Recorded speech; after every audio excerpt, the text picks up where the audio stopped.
Hi guys, happy Sunday. காலையிலேயே ஆலு பாப்பா கஞ்சி காய்ச்சிடலான்னு சொல்லிட்டு கஞ்சி வச்சாச்சு. ஆலு பாப்பாவுக்கு ஒரு பக்கம் அடுப்பில் சாதம் வச்சுட்டு, இன்றைக்கி சிக்கன் வாங்கிட்டாச்சு. சிக்கனில் குழம்பு வச்சிடலாம் அப்படின்னு சொல்லிட்டு சிக்கன் ஒரு பக்கம் குழம்பு வச்சுட்டு ஒரு பக்கம் ஈரல் சும்மா பெரட்டல் மாதிரி பண்ண போகிறோம். இன்றைக்கி நான் என் தங்கச்சி வீட்டுக்கு போகிறேன், அதனால் சமைச்சி வச்சுட்டு மார்னிங் மட்டும் டிஃபன் மட்டும் பண்ணிவிட்டு அங்கே போய்ட்டு மதியம் லஞ்ச் சாப்பிட போகிறோம். வெங்காயம், தக்காளி, சோம்பு எல்லாம் போட்டு நல்லா வதக்கிட்டு கொஞ்சம் ஸ்பைசஸ்லாம் போட்டு அது கூட இஞ்சி பூண்டு போட்டு அரைச்சி அந்த பேஸ்ட்டையும் அதில் ஊற்றி வதக்கிடணும். அதுக்கப்புறமா சிக்கன் எடுத்து கொட்டி தண்ணி ஊற்றி அதை ஒரு பக்கம் வச்சுட்டு ஈரல் செஞ்சிடலாம் அப்படின்னு சொல்லிட்டு ஈரல் செய்ய போகிறோம்.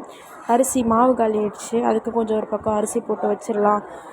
அங்கே ஈவினிங் அங்கே போயிட்டு வந்துட்டு அப்புறமா எடுத்து போய் கொடுத்தா கூட அரைச்சி கொடுத்துருவாங்க. நான் மொத்தமாக எல்லாத்தையும் ஒன்றா போட்டு தான் அரைப்பேன், தனித்தனியாக உளுந்து தனியாக ஊற வச்சு அரைச்சது கிடையாது.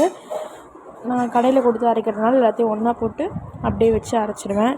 ஒரு பக்கம் ஈரலையும் பரட்டி வச்சுட்டு சாதம், குழம்பு, ஈரல் எல்லாமே ரெடி. நீங்கள் என்ன சமைச்சிங்க?